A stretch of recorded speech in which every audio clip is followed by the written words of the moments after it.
만나는 보장이 없는데 이렇게 다시 만났습니다. 띄워주십시오. 제목이 끝내주리요. 여러분은 어떤지 모르겠습니다. 여러분 신앙생활하면서 어떤 게 제일 힘든지 모르겠습니다. 어떤 분들에게는 경제적인 혼란, 어떤 분들에게는 육체적인 지루고 이런 것들이 직장생활에서의 여러 가지 문제들, 이런 문제가 보통인지 모르겠습니다. 저는 저같이 잘 삐지는 사람에게는 자, 이게 넘어가야 되는데, 인간관계 사람과 사람 사이에서 이 인간관계가 제일 힘듭니다. 사실은 어제 우리 그제 참미성교단이 왔었는데 제주도에서의 사역을 마치고 심각했습니다. 다른 중 한 명이 제가 자기를 존중하지 않았기 때문에 그날로 이제 마지막 사역하고 자기는 이제 떠나갔다고 해가지고 난리 났었습니다. 팀이 다 깨질 뻔했습니다.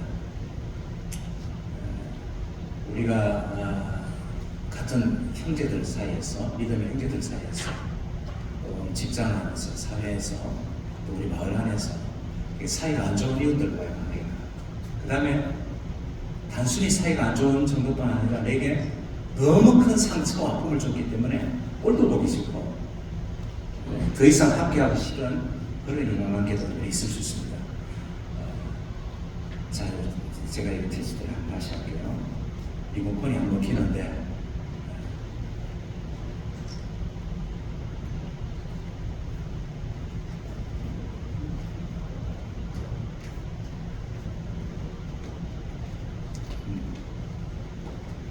잠깐만요.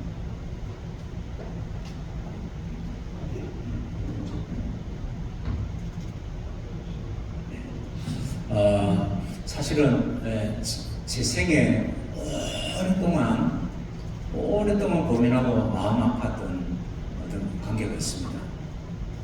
제가 목소리를 읽고 대구에서 사역을 떠나가지고 깊은 산속에 들어가서 저게 폐교를 어떤 목사님이 계셨는데 공동체를 이루고 살았습니다. 근데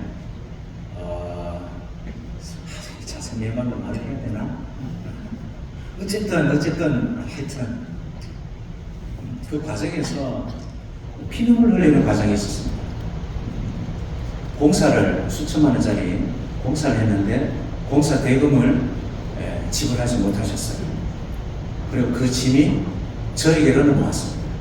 근데 저는 저작권을 주장하지 않기 때문에 저작권 들어온 것도 없었고 뭐 인쇄 들어오는 것도 없었고 어쨌든 근데 이 공사 현장에서 일하셨던 그 대표 집사님이 그 일꾼들로부터 생명의 위협을 받았어요. 월급 내느라, 임금 내느라. 이분이 얼마나 힘들었겠어요. 몇 달이 지나도 임금을 안 주니까 이분이 저에게 와가지고 계속 하소연했어요. 최 강사님, 어떻게든 대표 목사님 어떻게 해가지고 돈을 공사를 좀 달라고. 결국은 그 짐을 제가 졌는데 우리 찬미 예수 그때 이제 막 200, 300, 500 나올 때입니다. 그래서 내용은 이게 안 나갔으면 좋겠습니다. 어쨌든 그래서 결국은 그분이 찬미 예수 하셨던 분이 파산을 했어요. 경제적 파산하고 결국 그 갈등 때문에 제가 나왔는데 수천만 원을 그냥 저를 좀 이용하셨던 것 같긴 해요. 수천만 원을 거기에 묻어두고 빈손으로 나왔는데 이게 해결이 안 돼요. 내 마음속에서 계속 그분에 대한 이게 용서까지는 너무 거창하고 막 너무 무거운 짐이었어요. 그런데 엎드릴 때마다 주님께서 이 말씀을 주십니다. 믿음의 형제끼리 갈등이 생겼을 때 네 권리와 네 재산 찾으려고 세상법정에 소송 걸지 마라. 차라리 네가 손해를 봐라. 더 속아줘라. 이론적으로는 알아. 그런데 수천만 원이 거기 묻어 있는데 내 이름을 낸 것도 아니고, 이거 생각할 때마다 부들부들 떨리는 거예요. 전 재산인데. 그리고 내가 이용당했다는 그 분노 때문에 견딜 수가 없었어요. 견딜 수가 없었어요. 고린도서 말씀을 우리 성당 다니는 가톨릭 성도들은요, 실감나는 말씀을 읽습니다. 여러분이 서로 법정에 고소한다는 것은 벌써 여러분이 완전히 벌써 이게 지고 들어가는, 이겨도 이긴 게 아니라는 거예요. 그러니까 뭐 주님께서 우리에게 주시는 명령이 확실하지 않습니까? 차라리 손해를 봐라. 그 문제로 한 6년을 고통을 겪었어요. 6년 동안 이 심령이 피폐해지는데 엎드릴 때마다 그분에 대한 분노나 이게 용서가 안 돼가지고 정말 힘들었습니다. 자, 이제 거기를 떠나가지고 저 어부동 호숫가로 들어갔습니다. 대청마을 호숫가에. 거기 이제 빨간 점이, 제가 마을에서 그 20억을 들여서 만든 농촌 체험장, 그 우리 운영하러 들어갔다고 말씀드렸잖아요. 근데 그 빨간 점이 그 체험장이고, 저 산속에 노란 점이 제가 개인 작업실로서는, 그러니까 산책이실입니다. 그러니까 우리가 농촌 체험장을 마을에서 운영하는 건데, 여기 이제 캠핑장을 제가 운영을 했어요. 그런데 그 집 중간에 사채업자 한 분이 그 집을, 그러니까 이 집 주인 둘째 아들이 아버지 인감을 훔쳐가지고 사채를 쓴 거예요. 그러니까 뭐 돈을 못 갚으니까 사채업자가 그 집을 빼앗아가지고 그 집을 차지했습니다. 이 사람에게는, 이 사람은 외지인인 거죠. 자기는 조용히 살고 싶은데 주말마다 이 캠핑객들이 체험객들이 와가지고 떠드니까 앙심을 품고 바로 고소고발을 일삼기 시작했습니다. 이 시골은요, 법으로 걸면 거의 다 걸립니다. 생활하수 떠다가 고발하면 정화 제대로 되는지, 그럼 안 됐으면 그냥 저기 아끼려고 그 정화 시설을 저기로 뽑아놓는 농부들이 많아요. 시골 사람들이. 그러면 또 벌금 몇백만 원 물고, 그 다음에 또 양심을 품고 이분이 또 이 사람을 고발하면, 원래 마당이 밭인데 거기다 자디를 깔았다 그러면 또 벌금 물고, 거기다 또 포도나무 심고, 그래가지고 또 서로 막 감정이 격해가지고 그냥 확 죽여버리려고 그러면 죽여봐 이러거든요. 그러면 배를 툭 쳤는데 뒤로 어이쿠하고 넘어지면서 폭력으로 벌금 200만 원, 완전히 난장판이 되었습니다. 마을이요, 쑥대밭이 되었습니다. 계속 무고로 해가지고 이 시골 분들이 청주로 재판받으러 왔다 하니까 얼마나 힘들어요. 그것보다 저는 그분하고 무슨 원수신기 없었습니다. 단지 체험장을 운영하는 사람으로서 주민들을 편이었으니까. 그런데 제가 자기 편이 안 된다고 이분이 저를 사실 그분의 고소고발 때문에 우리가 경제적으로도 큰 손실을, 천만 원 손실을 보고 체험장도 문을 닫고 더 이상 할 수 없었습니다. 자, 문제는요, 제 개인 작업실이 그 체험장, 그 돌집을 아저씨를 지나가야 되는 거. 지나갈 때마다 이분이 알코올 중독자인데 지나가는 저를 계속 저주하고 욕하는 거예요. 차마 옮기지 못하겠습니다. 그러면 제 속에서 막 부글부글 끓는 겁니다. 그 인간을 볼 때마다 내 속에서요, 저주가 저절로 나와요. 알코올 중독자, 간암 안 걸리나 이런 마음, 골초거든요. 폐암 안 걸리나 이런 마음이 굴뚝 같아요, 진짜. 그런데 그런 세월이요, 1년 넘게 지나니까 이 영혼이 제가 피폐해지는데 매일 지나다녀야 되잖아요. 그런데 어느 날 심각한 성령의 음성을 들었습니다.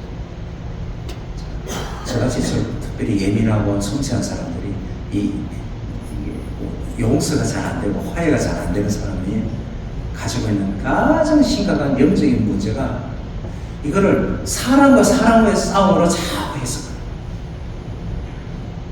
그 아저씨와 나와 혹은 우리 공동체 예전에 민감하던 공동체 그 지도자와 저가요. 그러니까 그분을 생각하면 계속 부들부들 떨리고 분노가 이르고 그런데 견딜 수가 없는데 주님께서 이 문제를 심각하게 체크하셨어요. 에베소서 말씀입니다. 우리의 싸움은 혈과 육을 상대하는 것이 아니고 통치자들과 권세자들과 이 어둠의 세상 주관자들과 하늘에 있는 악한 영들을 상대합니다. 우리의 싸움은 이 사람과 나와의 싸움 같지만은 이게 장기전이 되면 반드시 영적인 배후가 악한 영이라는 거예요. 현대인 성경은 이렇게 번역합니다. 우리는 사람을 대항하여 싸우는 것이 아니라 하늘과 이 어두운 세상을 지배하고 있는 악한 영들이 마귀들을 대항하여 싸우고 있다. 제가 이거를 계속 놓치고 있었어요. 이 영적인 배후에, 싸움 배후에 악한 사단이 이게 작동하고 있다는 것을 꿈에도 생각 못했어요. 우리가 진짜 싸워야 될 대상이 저기 누구냐라는 것을 체크해 주셨습니다. 악한 영들이 마귀다, 그 배후에는. 그러니까 모든 인간관계에서 뭐 서로 싸울 수 있고 다툴 수 있는데 그게 하루가 지나서도 계속 그 문제가 우리를 올가매고 있다면 그 배후에는 반드시 마귀가 악한 영이 있다는 것을 말씀해 주셨습니다. 그리고 이 싸움을 계속 부추기는 게 있다. 부추기는 존재가 있다.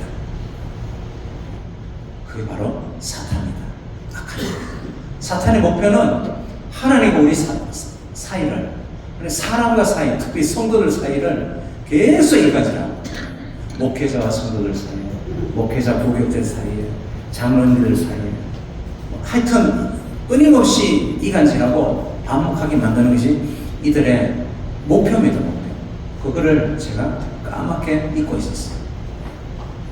화가 나더라도 죄를 짓지 말고, 화를 낼 수는 있는데 그게 죄까지 이르지 않도록 해라. 해가 지기 전에 곧 화를 풀어라. 그 이유가 나옵니다. 그렇지 않으면 누구에게 기회가 안 넘어간다고요?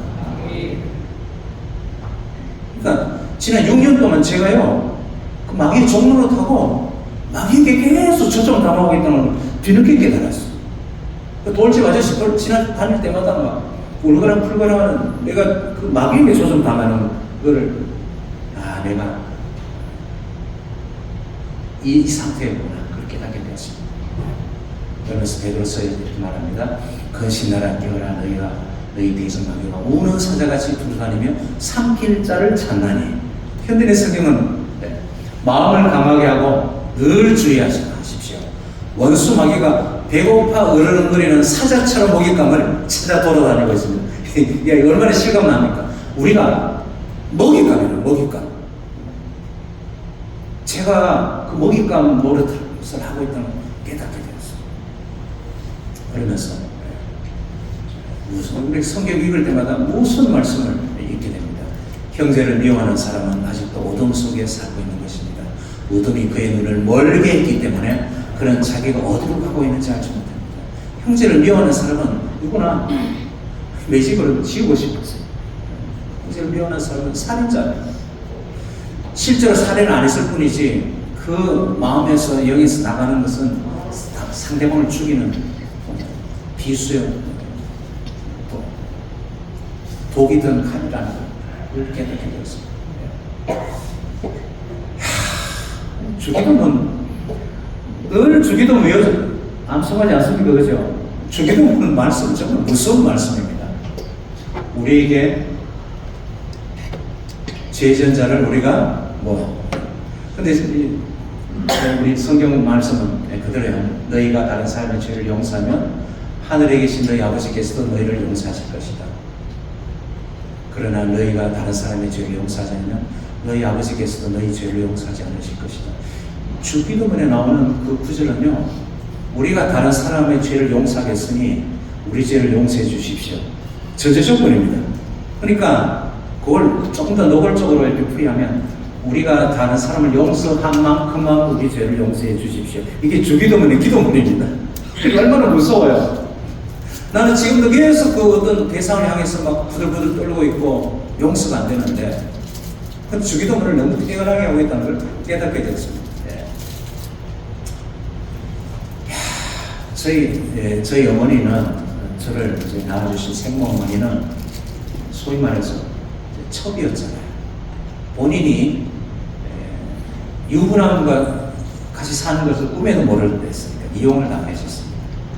그리고 실제 유부남인 걸 알고는 남매를 버려놓고 떠났습니다. 그분은 하나님을 모르던 분이었고 결국은 평생을 화병으로 24년 만에 저를 만났을 때 제가 아버지랑 너무 닮아가지고 처마 보면 막 부들부들 떨었어. 그 인간의 생각나가지고 화병으로 돌아가셨어요. 근데 내가 하나님을 믿는 사람인데도 어떤 대상을 끊임없이 증오하고 미움하고 그 사람을 생각할 때마다 분노의 사로잡혀 있을 때마다 이 잠언 말씀이 기억났습니다. 마음이 평안하면 육신도 건강하나 시기하면 뭐가 썩는다? 야마디가. 옳다고 보는 적이 문제가 아니고 야마디가 썩는다. 사람이 친절하면 자기 자신에게 유익을 끼치고 사람이 잔인하면 자기 자신에게 해를 끼치고 실제로 의학적으로 우리가 어떤 대상을 향해서 막 긴장하고 분노하고 막 증오심을 품고 있으면 우리 몸이 이게 외부로부터 공격이라고 느껴져가지고 아드레날린이라는 강력한 호르몬이 나옵니다.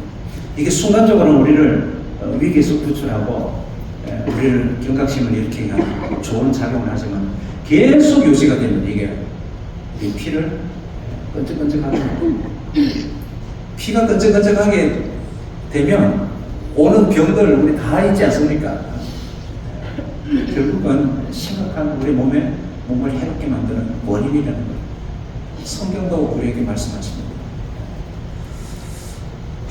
제가 이용을 당한 것 때문에 참 깊은 분노 속에서 억울함 그걸 사로잡혀 있을 때 종들아 노예들아 그 당시에 노예 신분을 여전히 유지하면서 크리스천이 된 그들에게는 억울함이 일상이고 밥이었습니다. 그들에게 베드로 사도를 통해서 이렇게 주십니다. 종들아 노예들아 억울하게 고난을 받더라도 하나님을 생각하고 슬픔을 참으며 선한 일을 하다가 고난을 받고 참으면 이것이 하나님 앞에서 칭찬받을 일이라면서 이것을 살라고 너희가 여러분이 부름을 받았습니다. 그러면서 그리스도를 끌고 나옵니다. 그리스도께서도 여러분을 위해 고난을 받으심으로 여러분에게 모범을 보여 그분의 발자취를 따르게 하십니다. 우리 모든 성도들에게 주어진 숙명입니다. 숙명. 예수 그리스도의 발자취를 따라가야 됩니다. 그 주님은 어떻게 하시느냐? 그리스도는 죄를 범하지 않으셨고 그 입에 거짓이 없는 분임에도 불구하고 모욕을 당할 때 맞서서 욕하지 않고 고난을 당할 때 위협하지 않았습니다. 어떤 성경은 복수하지 않았으며 이렇게 나옵니다. 모든 것을 공정하게 심판하시는 하나님께 맡기십니다. 용도가 네가 어떤 그분에 대한 분노로 그분을 용서하지 못해서 부들부들 떠느냐? 그 심판은 나에게 맡겨라. 나에게 맡겨라. 그리고 너는 대신 평안을 누리라. 주님께서 엄정하게 말씀하셨어요. 누구에게나 악을 악으로 갚지 말고 언제나 선한 일을 하며 가능한 최선을 다해서 모든 사람과 사이좋게 지내라. 사랑하는 용도가, 사랑하는 여러분, 여러분이 직접 복수하지 말고 하나님께 맡겨라. 성경에는 원수 갚는 것이 나의 일이다. 내가 갚아주겠다. 라고 기록되어 있습니다. 그러므로 악에게 지지 말고 선으로 악을 이기라. 성경을 안 읽어야 되는데 어떻게 우리가 또 성경을 안 읽어요. 읽을 때마다 힘들어서 죽겠어요. 그런데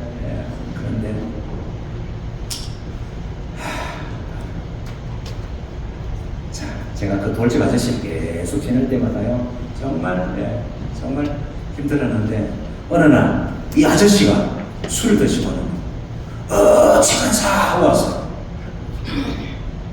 왜요? 나 좀 빌려달라요. 나 제가 빌려줬을까요? 안 빌려줬을까요? 택도 없죠. 저는 한 번 삐지면 100년입니다. 진짜. 저는 마음 한번 상하면 용서 절대 안 하겠어요. 나 다닐 때마다 나를 저주하고 욕했는데 그 사람에게 나 없어요 그랬어요. 사실 5개가 있었습니다. 사실. 그런데 그 다음날 성경을 읽는데 이런 성경이 왜 있는지 모르겠어요. 예수님이 하신 말씀입니다. 너희는 원수를 사랑하고 그들에게 친절을 베풀며 아무것도 바라지 말고 빌려주거나. 아니, 빌려주거라는 구절이 인제를 아세요? 기억 모르셨죠? 아무것도 바라지 말고 빌려주거라. 황장하고 있어. 그래가지고 막 뚝 필요하고 그래가지고 빌려줄 거야. 빌려줄 거야. 너희 아버지께서 자비로우신 것처럼 너희도 자비로운 사람이 되어라. 그 다음 달이었나? 그 다음 달이었나? 이 아저씨가 여름에 차가 이제 배터리가 방전이 됐나 봐요. 그리고 우리 사직지 가까운 나무 그늘 밑에 차를 세워놓고는 시동을 걸어놨어요. 과열이 돼가지고 차에 연기가 나기 시작했어요. 제가 내다보다가 뭐 연기가 나가지고 가봤더니 이 세상에 이 아저씨 차에 불이 난 거야. 속에서 막 얼마나 통쾌한 마음이 막 주여 내가 하나님께 맡겼더니 드디어 하나님 역사하시는군요. 마음이 사실 억지로 하나님께 맡겼거든요. 근데 아이고 참 오래상 탔어요. 성경을 읽으면 안 되는데 성경을 왜 또 읽었는지. 원수가 망하는 것을 보고 기뻐하는 절과시다. 내가 분명히 하나님께 맡겼거든요. 하나님께 심판을 맡겼어. 그런데 하나님이 역사하셨어. 그래서 그 하나님은 그분의 하실 일을 하는데 그것을 보고 통쾌하게 여기거나 기뻐하지 마라. 이게 하나님이 우리에게 주시는 명령입니다.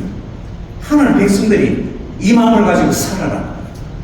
여호와께서 그것을 보시고 기뻐하지 않으시며 분노를 그에게서 돌이키실지도 모른다. 저 옛날에요 일본 지진하면 엄청 통쾌했어요. 막 쓰나미를 해가지고 막 휩쓸고 가면 막 너무 하나님이 역시 살아계시다 막 이랬는데 어느 날 이 말씀을 읽고는 회개했습니다. 자, 근데 며칠 좀 지났는데 사실은 불나기 전입니다. 밖에서 왜 하는 엔진 소리가 나기 시작했어요. 이 아저씨가 차를 몰고 어디에 가다가 빠져서 진상에 빠졌습니다. 제가 얼른 트럭을 몰고 가서 건져줬을까요? 안 줬을까요? 아니, 그런 거 택도 없지요. 예전 같았으면 쇠밧줄 가져가서 끌어내줬을 겁니다. 왜냐면 워낙 시골이어가지고 보험차를 부르는데 40분, 1시간 걸리니까 오는데. 근데 제가 그것도 벌써 안 했습니다. 근데 성경을 읽는데 우리 성경이 왜 이런 구절이 있는지 모르겠어요. 너희가 원수의 소나 나귀가 길을 잃고 헤매는 것을 보거든 그에게 끌어다 주어라. 원수야. 내게 고통을 주고 피해를 준 끊임없이 나를 저주하고 욕하는 원수의 소나 나귀가 길을 잃고 헤매는 것을 보거든 그에게 끌어다 주라. 너희를 미워하는 사람이 짐을 실은 채 쓰러져 있는 나귀를 일으키려고 애쓰는 것을 보거든 그냥 지나가지 말고 그를 도와주라. 제가 이 말씀 앞에서 엎어졌습니다. 내가 하나님의 백성이기 때문에 예수님의 자녀 백성이기 때문에 어떤 삶의 방식으로 내가 이 땅에서 살아야 되는지를 그날 깨달았습니다. 예수님께서 끊임없이 말씀하십니다. 계속 반복해서 우리에게 가르치시는 삶의 방식, 삶의 태도를 계속 말씀하십니다. 눈은 눈으로 이는 이로 갚으라는 것을 듣지 않았느냐. 그러나 나는 너에게 말한다. 악한 사람을 대적하지 말아라. 누가 네 오른뺨을 때리거든 왼뺨도 돌리고 너를 고사하여 하찮은 속옷을 빼앗아 가져가거든 그 사람이 겉옷까지 주어라. 이스라엘 백성들에게 그 당시 겉옷이라는 것은 어떤 큰 재산이었어. 주의를 맡고 입을 역할도 하고 또 그때는 처원이 귀했기 때문에 그 귀한 것조차도 내주어라. 그들이 달라는 것보다 더 해주어라. 근데 거기서 한 발 더 나가라고 성경을 읽을 때마다 주님께서 저에게 명령하셨어요. 원수를 사랑하고 너희를 핍박하는 사람들을 위해 기도하라. 그렇게 하는 것이 하나님 아버지의 자녀된 도리라는 거예요. 그러면서 로마서에서 또 반복합니다. 여러분을 핍박하는 사람을 저주하지 말고 뭐 해라? 축복하라는 거죠. 축복이 뭡니까? 복을 빌어주라는 거예요. 제가 그 아저씨 집을 지나다닐 때마다 내가 내 마음속에서 막 정말 악한 마음이 계속 들었어요. 그래서 제가 그랬습니다. 하나님, 내가 저주는 안 할게요. 그랬습니다. 암 걸리라고 저주는 안 할게요.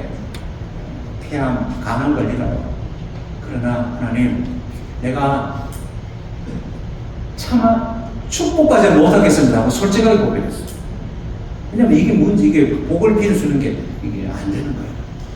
그런데요, 오랜 세월이, 올해 몇 시간 이제 며칠이 지났습니다.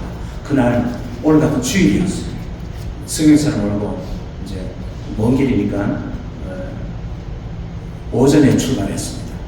극동방송 11시 극동방송 라디오를 들으면 11시 예배가 이제 생중계가 되는 그게 있었는데 대전의 오정교회 오정교회 최세영 목사님이 설교를 하시는 설교를 듣게 됩니다.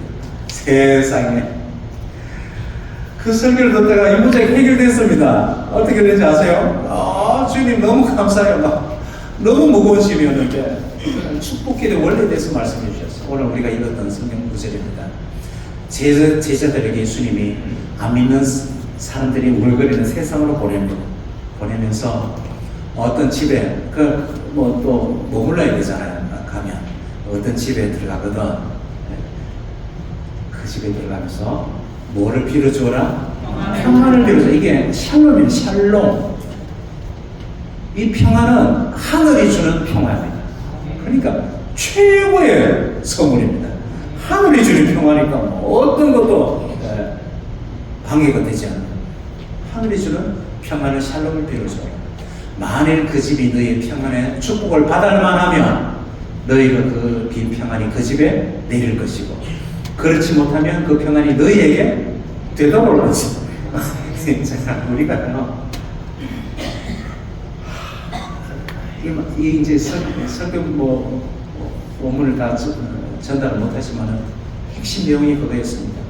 우리를 속상하게 하고, 우리를 아프게 하고, 우리를 꼴보기 싫고, 우리의 큰 피해를 입히고, 우리를 아프게 한 사람, 그 사람을 위해서 뭘 해주어라? 하나님의 평안을 빌어. 그 돌집 아저씨를 향해서 하늘의 평화가 임하기를 간절히 빌고, 그런데 진짜 이 기도가 응답이 되었어. 그 사람이 하늘의 평화를 누리는 게 뭡니까? 그리스도인이 되고 하나님의 백성이 되어가지고 우리가 같은 믿음의 형제가 되고 천국에 같은 백성이 되는 이 응답이 임하 있는 건 얼마나 큰 선물입니까? 대박이잖아요.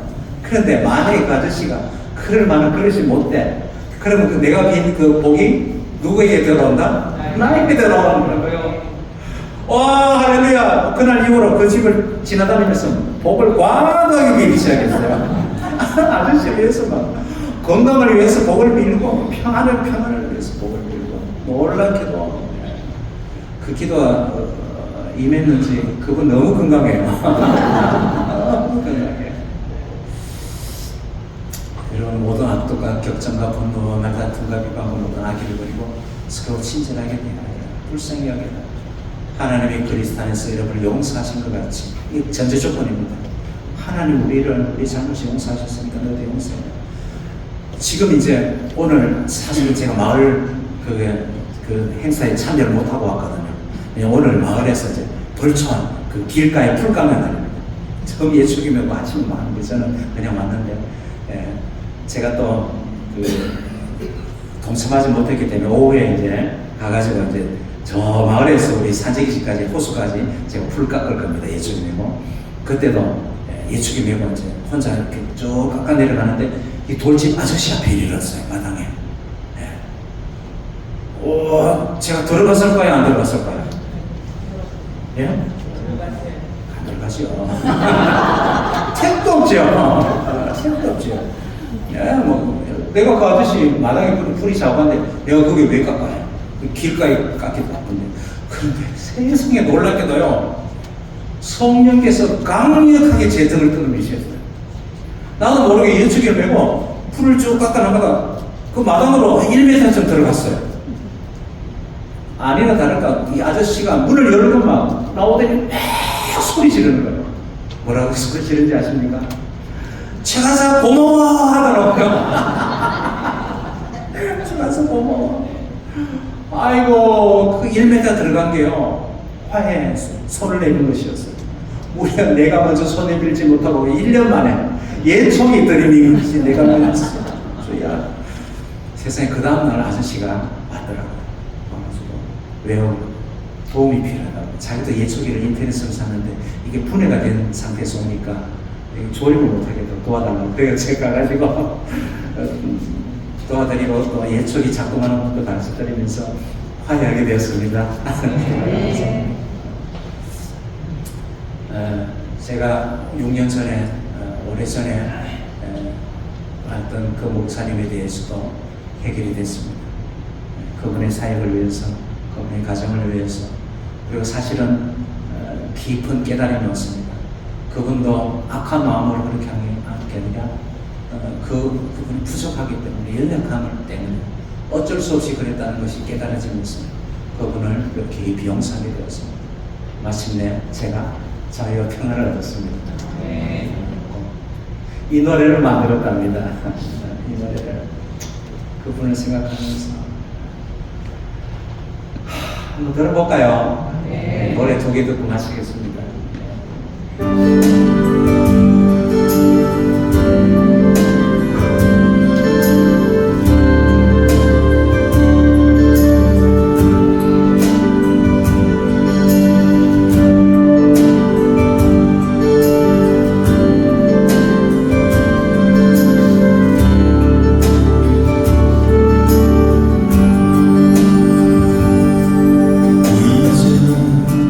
미워하지 않으리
우리가 누군가를 위해서 복을 빌어야 되는 이유를 아시겠죠? 아, 특별히 우리를 속상하게 하고 우리를 아프게 하는 분들 위해서 복을 열심히 빕시다. 우리 복받는 비결이기도 합니다. 특별히 되도록 오기 쉬운 대상을 향해서 더 많이 복을 빌수록 우리가 복을 많이 받습니다. 같은 교회 안에서 갈등이 생겼을 때, 성도들끼리 갈등이 생겼을 때 그걸 해결 못해서 교회 떠나는 분들도 많은데, 오늘 이후로 이제 그분들 위해서 복을 비는 기도를 열심히 했으면 좋겠습니다. 그 길 외에는 길이 없습니다. 저는 하루를 시작할 때 항상 이 노래를 듣습니다. 제가 기도의 노래로. 그리고 저 뒤에 가보면 끝에 항상 기도하는 내용이 나옵니다. 오늘 이 노래를 또 여러분에게 선물로 드리겠습니다. 오늘 이 하루도 같이 듣겠습니다.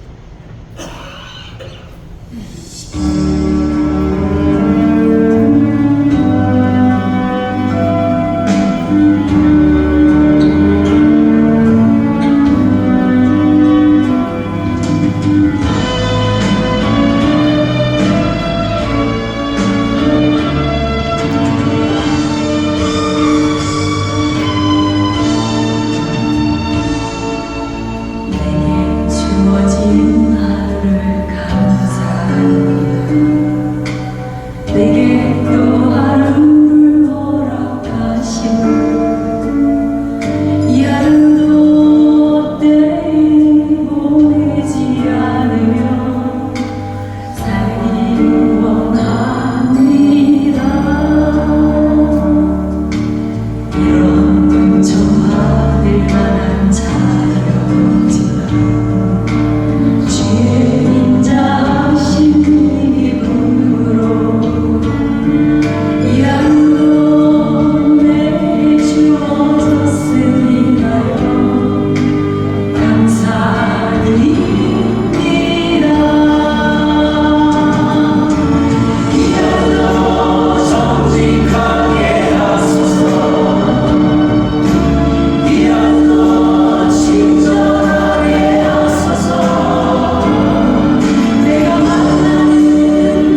대조자도 용서하시고 내가 너희를 용서한 것처럼 너희도 서로 용서하고 말씀해 주신 하나님, 우리 힘과 우리의 능력과 의지로 이렇게 할 수 없다는 걸 고백합니다.